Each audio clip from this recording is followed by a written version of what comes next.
국민의힘 전당대회가 사흘 앞으로 다가왔습니다. 어제부터 당원 모바일 투표가 시작이 됐는데요. 당권 주자들은 막판까지 거친 신경전을 이어갔습니다. 준비된 영상 보고 오시겠습니다. 법무부 장관으로서 이재명 대표 그 당시 구속 기소하겠다고 했는데 영장이 기각됐습니다. 책임 느끼십니까? 안 느끼십니까? 영장이 발부되도록 수사에 관여하는 게 법무부 장관의 업무입니까? 나 의원님께서 저에게 본인의 그 패스트트랙 사건 공소 취소에다가 부탁하신 적 있으시죠? 저는 거기에 대해서 제가 그럴 수 없다고 말씀드렸고요. 그런 식으로 저희가 구체적 사안에 개입할 수 없습니다. 법무부 장관은. 그거는 구체적 사건이 아니라요. 실질적으로는. 그거는요. 저의 유무죄에 관한 것이 아니라 우리 헌법과 법치를 바로 세우느냐 아니냐의 문제입니다. 나경원 후보님이 저한테 법무부 장관이 왜 이재명 구속 못 시켰냐를 계속 반복해서 물으셨잖아요. 그걸 좀 설명을 계속 드리는 과정에서 예시로서 든 거였는데요. 준비 안 된 상태에서. 사실 저도 말하고 아차 했거든요. 신중하지 못했다라고 이미 말씀드렸고요. 거기다가 제가 덧붙이지는 않겠습니다. 아니, 기소가 맞았었다고 생각하십니까? 그 판단에 그때 대해서는 그 기소가 맞았다고 생각하십니까? 후보님, 그 기소를 한 검찰총장이 대통령님인 건 알고 계시죠? 법무부 장관으로서 우리 당의 수많은 정치인들과 우리 당원들과 수많은 대화를 했을 텐데 나중에 불리해지면 그 캐비넷 파일에서 꺼내서 또 약점 공격의 재료로 쓸 겁니까? 저하고 통화한 거를 줄줄줄 읊으셨죠, 원 후보님. 그러니까 당정관에는 대통령하고의 신뢰도 중요하고 또 보안도 중요해야 됩니다. 당연한 말씀이고요. 그리고 대통령님과 저는 굉장히 오래된 사이고 신뢰할 수 있고 신뢰하는 사이입니다. 걱정하지 않으셔도. 네, 한 주간 있었던 정치권 소식 내부 모시고 자세히 짚어보겠습니다. 박장환 장한대 특임교수, 최수영 전 대통령직 인수위 전문위원, 최인호 전 더불어민주당 의원, 송영훈 전 국민의힘 중앙선대위 대변인과 함께합니다. 안녕하세요. 안녕하세요.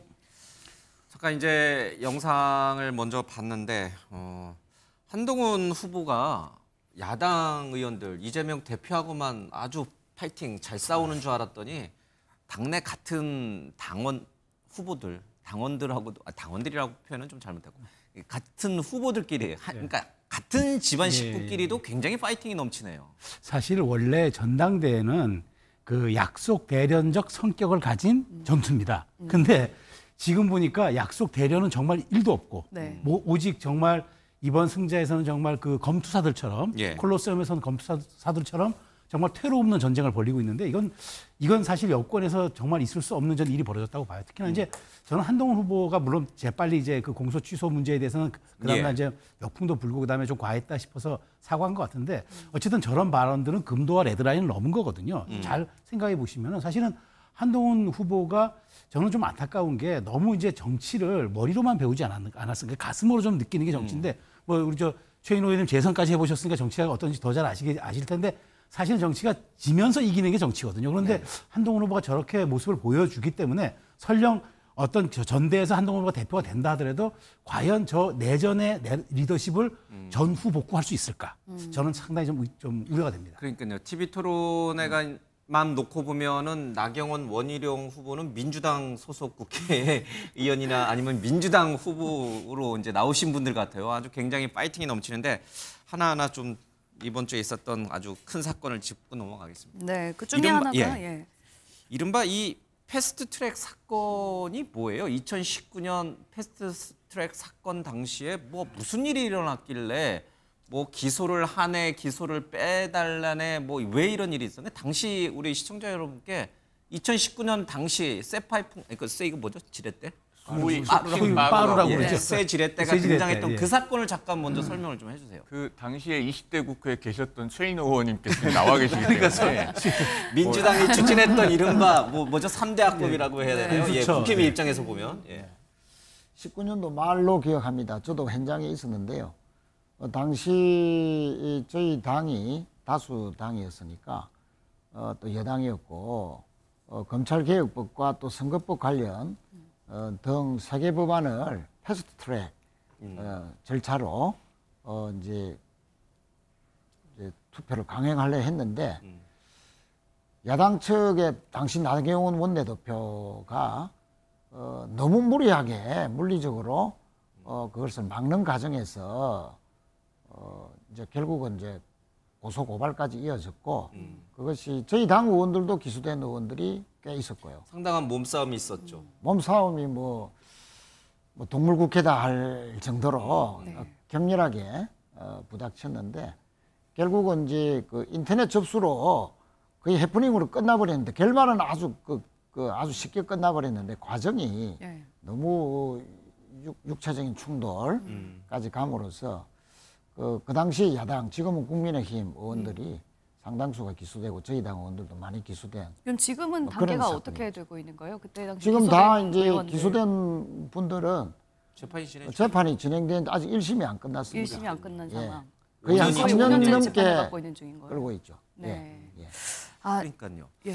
그러니까 이런 사건이 있었고 당시에 원내대표였던 나경원 의원을 비롯해서 상당히 많은 국민의힘 25명인가요? 정확히는 숫자를 모르겠네요. 국회의원은 23명이고 3명. 황교안 전 대표가 같이 기소가 됐고 당시에 이제 자유한국당 대표였고 그렇습니다. 그리고 보좌관 및 당직자가 3명 있고 그래서 예. 총 국민의힘은 27명. 27명. 그러니까 27명이 현재 이 사건과 관련해서 지금 기소가 돼서 재판이 진행 중인데 근데 나경원 후보가 그러니까 지난해 그러니까 한동훈 후보가 법무부 장관으로 있을 때 전화를 했나 보죠? 뭐 전화를 했는지 대면을 했는지 예. 그건 그래서 뭐 뭐라고 얘기한 모르겠습니다만 겁니까? 예. 뭐 뭐라고 했는지는 당사자들만 알겠지만 예. 어쨌든 그 패스트트랙 사건에 대해서 뭐 공소 취소를 법무부 장관이 검토해 줄 수 없느냐. 뭐 그런- 자기만? 나경원 후보 자기만? 그러니까 그 부분에 대해서 이제 그 어제 마지막 6차 토론회에서 예. 공방이 있지 않았습니까? 그리고 그 부분에 대해서 이제 한동훈 후보는 나경원 후보 본인을 빼달라고 한 것이다. 자기만. 이렇게 나경원 얘기를 후보 해서 자기만. 그것에 관해서 이제 좀 논란이 있는데 저는 이렇게 봅니다. 일단 아마도 당시에 명시적인 코멘트에서는 뭐 나만 빼달라라든가 다 같이 빼달라든가 이런 얘기 자체가 없었을 겁니다. 그러니까 한동훈 후보는 나경원 후보 본인을 빼달라고 하셨잖아요 라고 얘기를 하는 거고 나경원 후보는 거기에 대해서 굉장히 정색을 하면서 격앙된 반응을 보이고 그렇게 정반대의 반응을 보이는 것은 실제로 있었던 워딩은 그 중간자적 어딘가에 있는 것이죠. 그런데 말씀하신 것처럼 나경원 의원은 그 당시에 패스트트랙 사태의 원내대표였기 때문에 아마도 이 사태를 해결하는 것에 있어서 뭔가 책임의식을 갖고 있었을 가능성은 있어요. 그런 발로에서 얘기를 했을 텐데 자 한동훈 후보가 그때 토론에서 어제 토론에서 나경원 후보 본인을 빼달라고 한 것이다. 이것은 법적으로 굉장히 의미가 있는 발언입니다. 이건 제가 좀 해설을 해드려야 될 것 같은데요. 우리 시청자들께서는 이 부분을 좀 잘 캐치를 못하셨을 수 있는데 이게 제3자를 위해서 청탁을 하게 되면요. 나경원 후보가 과태료를 물어야 돼요. 그리고 그 청탁을 부탁한 사람들도 전부 다 청탁금지법으로 과태료 대상입니다. 법무부 장관에게 기소를 빼달라고 한 것 그렇습니다. 자체가 청탁금지법 위반이다. 본인을 그렇게 될 청탁을 가능성이 해야 있어요. 된다는 말이죠. 그러면은 그래서 한동훈 후보로서는 그 사안에 대해서 워딩이 명확하지 않았다면은 이것은 나경원 후보 본인을 빼달라고 한 것이 아니냐 이렇게 얘기를 하는 것이 그 경쟁 후보 나아가서 동료 의원들을 보호하는 길입니다. 그리고 이게 만약에 당 전체를 위해서 청탁을 했다라는 것이 되면 지금 재판을 받고 있는 나머지 26명의 국민의힘 피고인들 모두에게 양형에 있어서도 불리한 그 영향을 미칠 수 있는 개연성이 있어요. 그러면 법무부 장관이니까 이런 부분을 너무나 잘할 거 아닙니까? 그래서 그 토론에서 나경원 후보 본인을 빼달라고 한 것이다. 저는 그런 의미가 있었다고 보여집니다. 오히려 그분들 나머지 26명을 지키기 위해서. 그렇습니다. 보호하는 길이죠. 이것도 새로운 해석이네요. 그러니까 당시 나경원 원내대표를 포함해서 이 국민의힘 당시 자유한국당 소속 의원들과 보좌진을 지키기 위해서 오히려 한동훈 후보가 이건 나경원 후보 개인적으로 부탁한 거다 이런 말을 한 것이다. 저는 변호사이기 때문에 그 토론을 보면서 생중계에서 그걸 딱 캐치할 수 있었습니다. 대단합니다. 그런데 나경원 후보가 받아들이는 반응은 좀 달랐던 것 같습니다. 관련해서 준비된 영상 보고 오시겠습니다. 나경원 대표님은 당시에 당직도 아니셨고요. 개인 차원에서 저한테 부탁하신 거였잖아요. 그게 개인 차원입니까? 저는 그게 개인 차원입니까? 제가 제 것만 빼달라 그랬습니까? 한동훈 후보 똑바로 말하세요. 개인 차원이라고요, 제가? 제 거를 빼달라 그랬습니까? 네? 저를 이렇게 모욕하실 수 있습니까? 이렇게 저를 모욕하는 것 아니 똑바로 말씀하세요. 똑바로 말씀하세요. 제가 개인 차원의 부탁이라고요? 저는 오늘 또 다른 충격이네요. 끝까지 개인 차원의 부탁이라고 하면서 이게 법무부 장관으로서 들을 수 없다. 정말 후회하시는 날이 올 거라고 생각합니다. 통곡을 해도 뭐 이상하지 않을 정도잖아요. 아니 진짜 패스트트랙 그 속에 피멍이 들어있는 사람들 그 사람 입장을 생각해. 본인은 사과했으면 끝내야지 뭐 이렇게 말씀하셨다는데 사과가 아니라는 게 사실은 오늘 어제 토론회에서 밝혀지지 않았습니까? 사과를 했다면 적어도 저를 모욕하지는 않았을 거라고 생각합니다.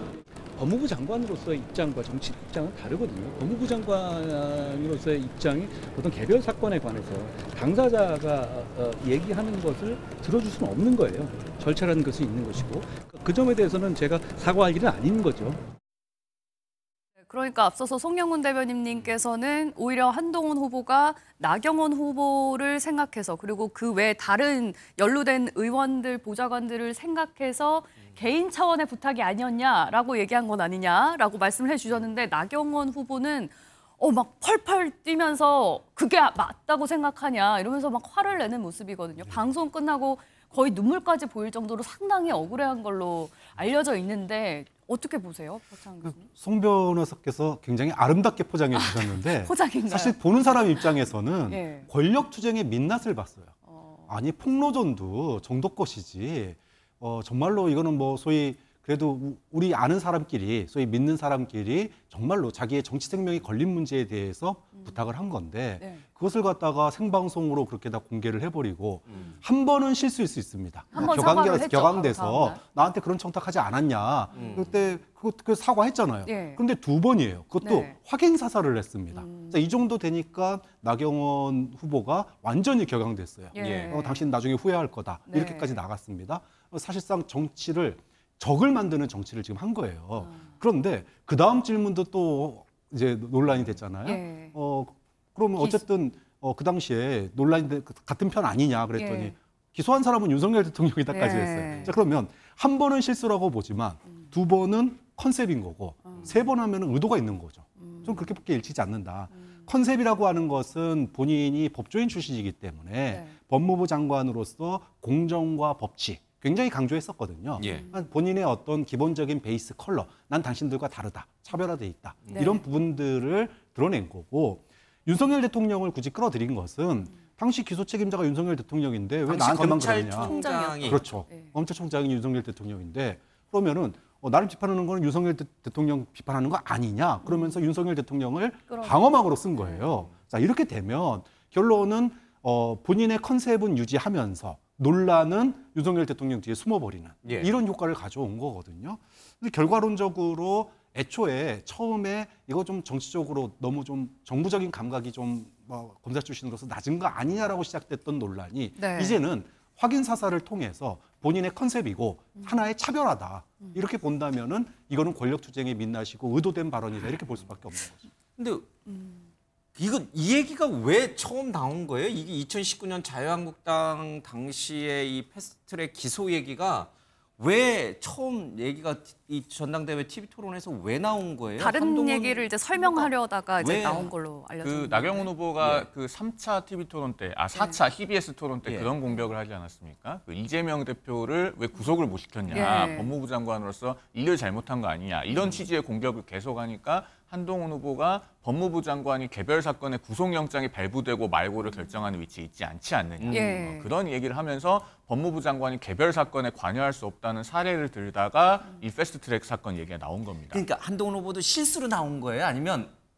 만약에 내가 법무부 장관 시절에 뭘 했는지에 대해서 상대 후보들이 공격이 들어오면 내가 이 나경원 후보의 패스트트랙 기소 얘기를 꺼내야겠다라고 작전을 한 거예요. 한동훈 후보 캠프 측에서는 이미 준비됐던 얘기예요? 그건 99.99% 실수라고 보입니다. 제가 왜 그렇게 분석을 하냐면요. 예. TV토론 일정을 보면 알 수 있어요. 이번에 아주 이례적으로 6번이나 되는 많은 TV토론과 라디오 예. 토론을 했습니다. 그 토론 일정표가 처음 나왔을 때 제가 지적했던 것이 그 4차 CBS 토론이에요. 예. 왜냐하면 그 전날 채널A에서 밤 9시 반에 토론회가 시작을 해서 11시 10분이 넘어서 끝났습니다. 네. 후보들 집에 들어가면 밤 12시가 돼요. 다음 날 아침에 7시 10분부터 라디오 토론이 있는데 그럼 적어도 5시에 일어나야 됩니다. 후보들이 계속 매일같이 강행군을 하면서 잠도 부족한 상태에서 방송국에 와요. 예. 그 상태에서 민감한 네거티브를 가지고 공방을 벌이다 보면은 굉장히 예민한 상태에서 그런 실수가 나올 수 있습니다. 실수다. 저는 실수라고. 의도된 발언은 전혀 아니었다. 그래서 제가 말씀하십시오. 그래서 제가 선관위 관계자에게 이거 TV 토론 일정이 너무 무리하다라는 그 개인적인 얘기를 한 적도 있습니다. 예. 그런데 한동훈 후보 측에서는 사실 이제 이런 얘기를 꺼낸 이유 중에 하나가 이렇게 얘기를 했던 이유 중에 하나가 뭐 정치인의 입장과 법무부 장관의 입장은 다를 수 있다. 법무부 장관으로서는 공정하게 어느 특정한 정파적인 이유로 움직일 수는 없는 상황 아니었겠느냐라는 설명이었거든요. 이건 어떻게 들으셨습니까? 뭐 그렇게 설명을 할 수도 있지만 지금은 전당대회장이고 당 대표를 선출하는 지금 정치 현장에 있지 않습니까? 그런데 만약에 거꾸로 지금 법무부 장관을 지금 선출하는 자리가 아니거든요. 근데 법무부 장관 시절에 만약에 특정 정파적인 이유로 움직였다면 오히려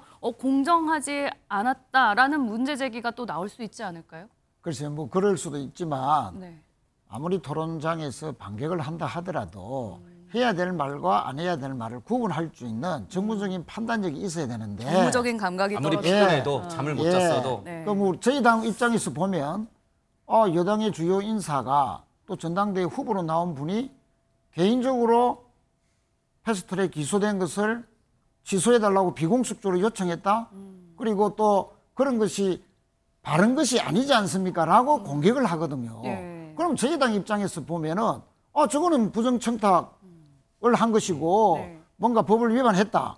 라고 해서 당연히 이제 저희들이 법적 조치를 취할 수밖에 없는 거리를 던져준 것이죠. 그러니까 한동훈 후보가 그러면 너무 이제 자기 법무부 방어에 장관으로서는 치유를 해서 검사의 연장선상에서 법무부 장관으로서는 충분히 그런 말을 할 수 있지만 누가 묻지도 않았는데 상대 후보의 다른 공격에 전혀 다른 말을 꺼내서 공격을 이렇게 한 것은 그거는 이제 여당 대표로서의 좀 감이 아니지 않느냐, 지도자로서의 명백한 정무적 판단의 오류다.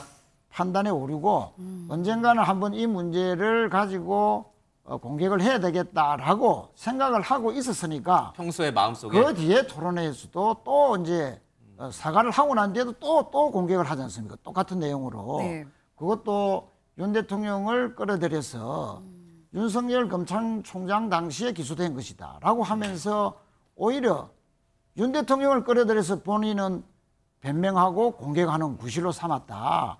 그런 측면에서 시도 때도 없이 또 용산의 최고 책임자를 끌어들이는 네. 이런 것은 해야 되지 말아야 될 것을 또 한다 하는 그런 또 이미지를 심어줘서 여당의 대표 또 정치적 지도자로서의 감으로서는 상당히 대형 실수를 한 거 아니냐 그렇게 봐집니다. 그러니까 이게 지금 이제 최인호 의원께서 지적하신 부분을 그냥 가벼이 흘려 들을 수 없는 게 뭐냐면 이제 무리한 일정으로 강행군 속에 나온 명백한 실수 그 부분은 좋아요. 오케이 인정.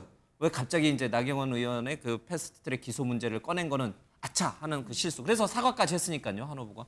그런데 그 다음 토론회에서 또 이 얘기가 계속 나오면 내가 이미 사과까지 했고 했으니 더 이상 말을 하지 않겠다라고 딱 선을 긋고 어떤 얘기가 질문이 들어오고 공격이 나와도 답변을 하지 말았어야 되는데 아니잖아요. 그렇죠. 막 대통령 얘기도 해버리고 막 등등등등등. 그럼 이거를 누가 처음은 실수였지만 두 번째, 세 번째 발언이 계속 이어질 때는 이거는 의도를 갖고선 한 발언이다라고밖에 생각을 못 하잖아요. 그리고 거기에서 뜬금없이 또 윤 대통령을 끌어들였잖아요. 그러니까 이제 그것도 실수. 말하자면 근데 그것 또한 이제 최인호 의원 말씀하셨지만 이 말이라는 거는 생각 속에 있을 때 말이 나오거든요. 그러니까 이게 맥락 없이 나오는 말은 아니에요. 그래서 저는 이 사안 자체를 그러니까 실수를 했지만 어쨌든 이 사안 자체를 내가 피해 가려고 그러면 지금 사실 나경원 후보나 원희룡 후보는 용산과 이제 원팀이 돼야 된다 이런 얘기들 하잖아요. 네. 그런 입장에서 놓고 보면은 윤 대통령을 꺼내놓으면은 이 말들이 더 이상 기소한 최고 책임자가 윤 대통령이니까 더 이상 거론하지 않겠지라는 전략적 판단도 한 것 같지만 이게 여기에 윤 대통령을 끌어들이면서 더 이전 투구화가 되고 더 그렇다면 도대체 한동훈 후보는 대통령과의 차별화를 통해서 지금 당대표에 도전하나 이런 지금 세간의 관심을 갖잖아요. 제가 여기서 더 주목해 보이는 포인트는 뭐냐면 이게 이제 투표 직전에 나왔던 발언이잖아요. 그래서 저는 사실 당원 80% 투표에서 당원 80%들은 당원 80% 84만 명은 매우 정치 고관여층으로 봐야 돼요. 그러니까 투표를 할 때 국민의힘이 어디로 가야 하고 국민의힘 당대표는 어떤 역할을 지금 이 시점에 해야 하는지를 너무나 잘 알고 있는 전략적 사고를 하시는 분들이거든요. 그럼 이분들이 이렇게 부러졌을 때 선거가 없는 지금 2년이 남아있는 당대표지만 과연 이 내전 상태의 내용을 수습할 수 있는 리더십이 설 수 있을까라는 의구심이 들 수밖에 없어서 저는 사실 한동훈 후보가 어쨌든 저는 1차에서도 지금 대세로는 통하고 있기 때문에 가지 않을까 봤는데 이 사안 자체가 굉장히 그 높은 허들로 작용할 수도 있어서 저는 가장 큰 변수가 발생했다라고 볼 수밖에 없죠. 송영훈 저기 변호사에게 조금 더 듣고 싶습니다. 그러니까 지금 첫 번째 이 패스트트랙 기소 문제를 꺼낸 거는 명백한 실수였고 본인도 사과를까지 했는데 그 다음에 대통령 얘기 꺼내면서 계속 나경원 후보와 이렇게 주고받고 원희룡 후보와 주고받으면서 대통령 얘기까지 꺼내는 것은 이것도 또 그냥 무리한 일정 강행에 따른 피로 때문에 생긴 실수입니까? 아니면 그렇게 원래 워낙 머리 좋으신 분이고 상황 판단력 굉장히 빠르신 분이라고 알려져 있는데 제가 봤을 때는 아마 그 부분은 이제 TV 토론에서의 어떤 전략 내지는 논법일 겁니다. 그러니까 우리가 그 정치 토론을 할 때 상대방이 알아도 말을 못하는 것들이 있거든요. 왜냐하면 그것이 자가당착이 될 때는 말을 못합니다. 그래서 아마 그 당시에 그 기소할 때 검찰총장이 윤석열 대통령 아니었냐라고 지적을 한 부분은 그 패스트트랙 사안을 계속 언급하면 언급할수록 대통령께 누가 되는 일인데 여당 후보가 그렇게 해야 되겠느냐라는 얘기를 에둘러서 말하면서 아마 그 논의가 더 진행되는 것을 차단하고자 하는 의도가 있었을 거예요. 그런데 저는 그렇게 대응하는 것보다 물론 훨씬 더 좋은 방안이 있었다고 봅니다. 뭐냐면요. 그 마지막 6차 SBS 토론회를 하기 전날 밤에 KBS 토론회가 있었어요. 5차 때. 그리고 그 토론회는 스탠딩이 아니고 앉아서 했습니다. 그러면은 한동훈 후보가 그 지난달 28일인가요? CBS 그 김현정의 뉴스 라디오 인터뷰를 하면서 라디오 인터뷰를 시작할 때 스튜디오에서 일어나서 인사를 했어요. 그 장면이 굉장히 많이 화제가 됐거든요. 유튜브 시청자 수가 50만 회를 넘어갔는데 그렇게 했던 것처럼 그 전날에 KBS 앉아서 하는 토론회에서 그 패스트트랙 얘기가 나왔을 때 한 번 일어나서 사과를 했으면 다른 후보들 누구도 그 이야기를 더는 거론하지 못했을 겁니다. 참 이제 이런 상황이 어쨌든 이제 물은 엎질러져 버렸고요. 오늘 모바일 투표 마지막 날이에요. 물론 이제 ARS 투표도 남아 있고 뭐 전당대회도 있으니까 조금 더 지켜봐야 되는데 상대적으로 지난번 전당대회보다 투표율이 좀 저조합니다. 이게 영향을 미친 거라고 보세요. 그러니까 한동훈 후보의 막판 큰 실수가 당심을 뒤흔들 정도입니까? 아니면 뭐 크게 대세론에는 뭐 어대한인가요? 예. 뭐 크게 별로 변수가 안 된다고 보세요? 그래서 당장은 투표율이 낮아지는 걸로 나타나고 있어요. 전당대회 투표율이 애초에는 작년 투표율 55%보다 조금 높을 거다라고 하는 예상이 국힘 내부에서 많았는데 실제로 뚜껑을 까보니까 물론 아직 투표 끝나지 않았지만 모바일 투표 기준으로 하면은 작년보다 지금 오늘 12시 기준으로 6% 정도 낮거든요. 이렇게 되면은 결국은 55% 작년 전대 투표율보다 낮을 가능성이 현재로서 높아요. 55%로 최종 투표를 예상하시는 거예요? 그보다 낮게 나올 가능성이 현재로서 높은데 자, 왜 낮을까? 결국은 이번 국민의힘 전당대회를 관통하는 게 과연 뭐였냐? 그러니까 작년 전대는 그래 우리 윤석열 대통령에게 힘 실어주자, 한번 일할 수 있게 해주자 이런 게 있었다고 치자. 근데 올해는 총선 대패 이후에 당이 다시 누구를 중심으로 재편할 거냐. 소위 말하면 미래의 권력을 두고 싸우는 거거든요.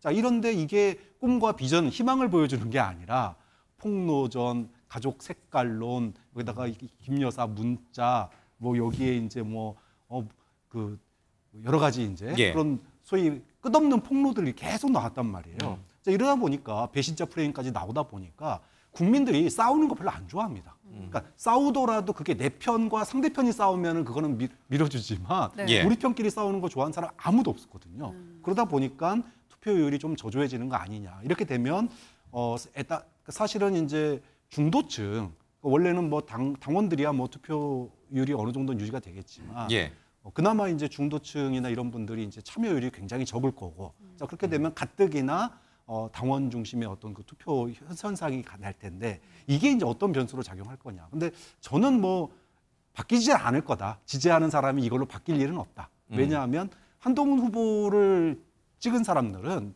지지하는 사람들은 미래를 보고 찍는 거거든요. 차기 대통령 후보로서 지금 당대표를 찍는 거지 당대표의 리더십을 원하고 찍는 건 아니라고 봐요. 그렇게 본다면 지금의 논란은 별로 그렇게 크게 영향을 미치지는 않을 것 같다고 봅니다. 원래 투표율이 높으면 한동훈 후보에게 유리할 거다 이런 관측이 많았는데 지금 분위기로서는 한 후보에게 오히려 좀 불리하게 흘러가고 있는 상황인 것 같아요. 아직 시간은 좀 남아 있으니까 변화할 여지는 있다고 보시는지 아니면 어떻게 보십니까? 저도 지금 보기에 당원 투표율이 이렇게 낮은 거는 1차 때보다 지난번보다 낮은 거는 지난번에는 사실은 어쩌면은 사실은 용산 개입이 거의 뭐 눈에 보이는 상황에서 치러진 건데 오히려 더 역동성이 사실 이번에는 더 있어야 되거든요. 근데 지금 흔히 말씀하신 대로 지금 말처럼 한동훈 후보는 바람 선거, 그다음에 이제 원희룡 후보, 나경원 후보는 조직 선거. 아무래도 당의 오랜 뿌리를 갖고 계셨기 때문에 그렇게 보는 게 일반적이었다 그러면 한동훈 후보가 최소한 나머지 20% 여론조사에서는 제가 보기에 앞설 것으로 봐요. 그런데 여기에서도 그러면 좀 격차를 벌여줘야 되는데 당원 투표에서 지금 이 투표율이라면은 뭐 정확히 모르겠습니다만 저는 아까 말씀드린 것처럼 지금 투표율 당원들이 실망해서 투표장에 가지 않, 그러니까 모바일 투표지만 그러니까 참여하지 않거나 또 하나는 약간 이반성 지금 표심 보일 수가 있는 것으로 관측이 될 수 있기 때문에 한 후보 입장에서는 그래서 지금 제가 보기에 어제부터 계속 한동훈 후보 캠프에서는 지금 투표율 제고에 대한 메시지를 내고 있어요. 투표 동료를 계속 한 하고 후보뿐만 아니라 모든 이제 캠프 관계자들, 뭐 신지호 실장 같은 분들도 계속 올리고 있는데 그만큼 제가 보기에 투표율에서 1차에서 끝내려면 최소한 투표율에서 유의미한 정도의 차이를 벌려야지 20% 되는 여론조사에서만 앞서 나간다고 제가 보기에 과반 안 될 가능성도 있단 말이죠. 그래서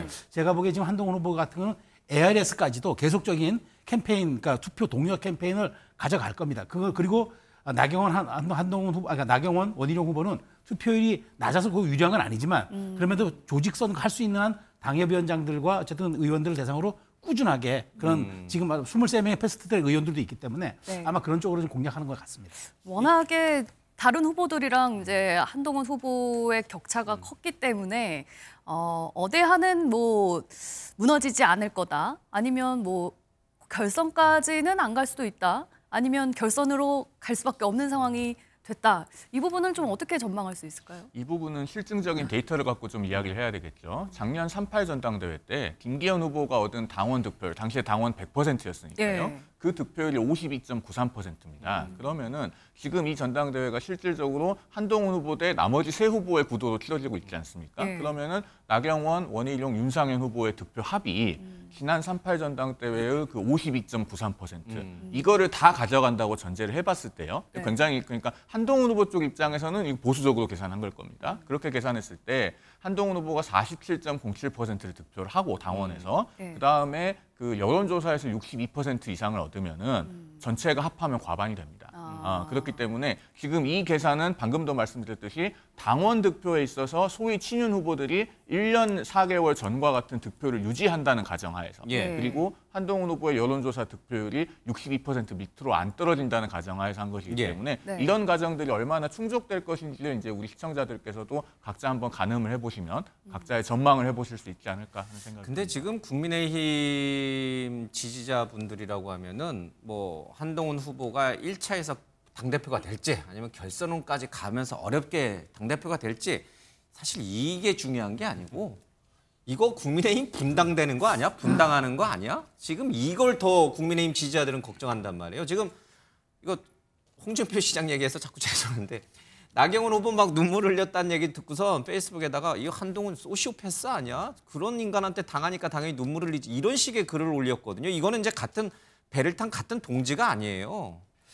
저는 이제 유심히 보는 것이 전대 초반 중반까지는 한동훈 대 원희룡의 격렬한 공방이 있었다면은 막판에는 한동훈과 나경원의 공방이 더 돋보이는 그것이 이제 전대 이후에 국민의힘에서 상당히 분열 사항이 더 커질 것이다 하는 예감을 갖습니다.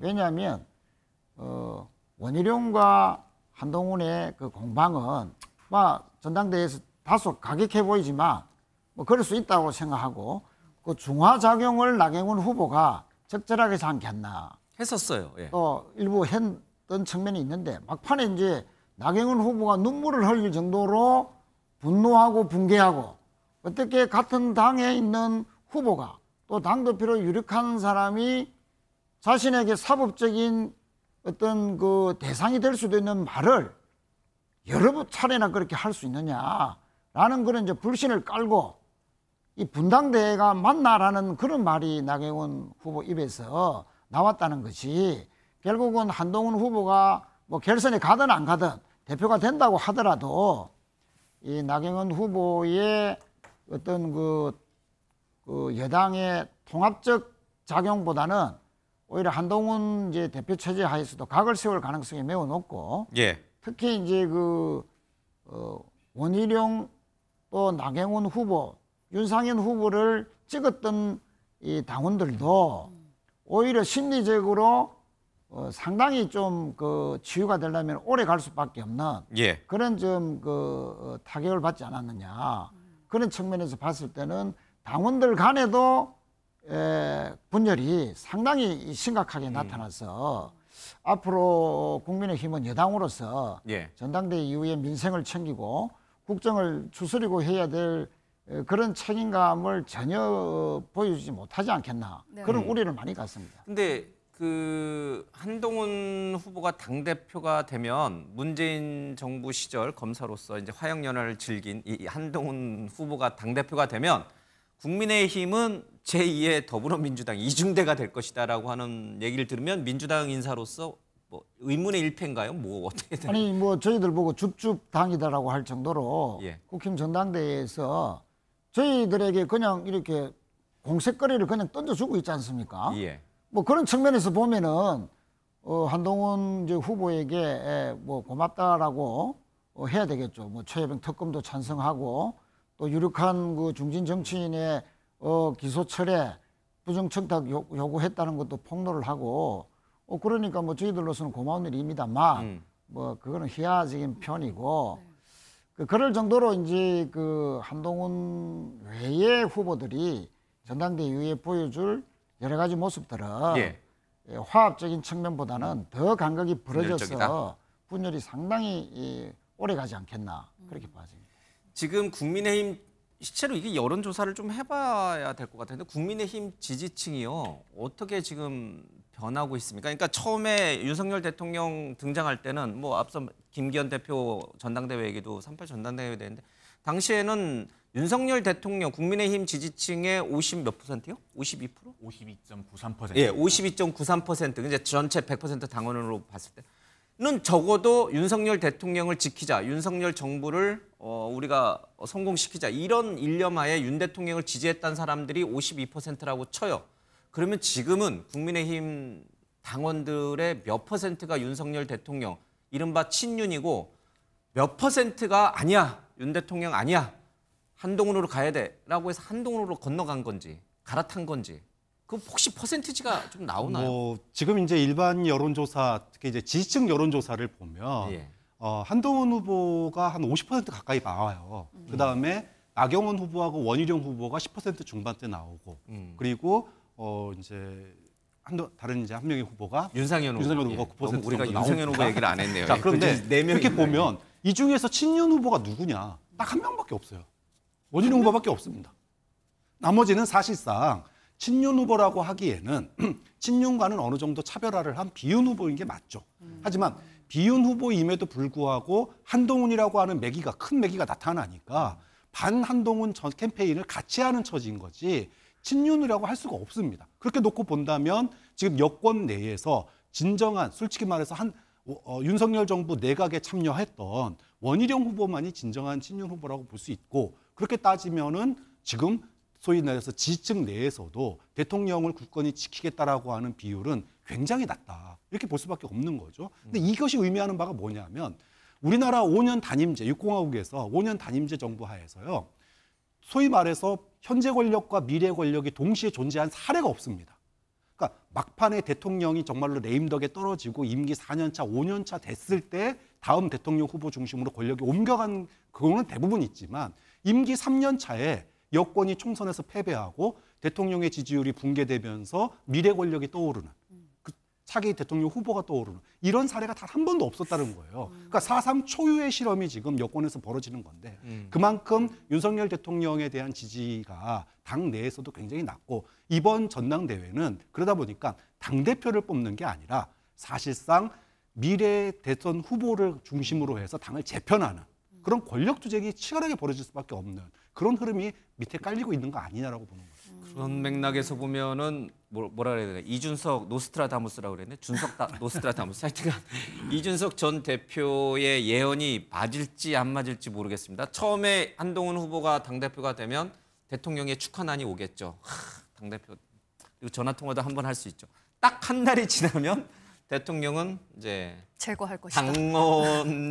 당원에서 뭐라 그러죠? 탈당을 한다고 그래야 되나? 자, 이 이준석 노스트라다무스의 예언은 적중할까요?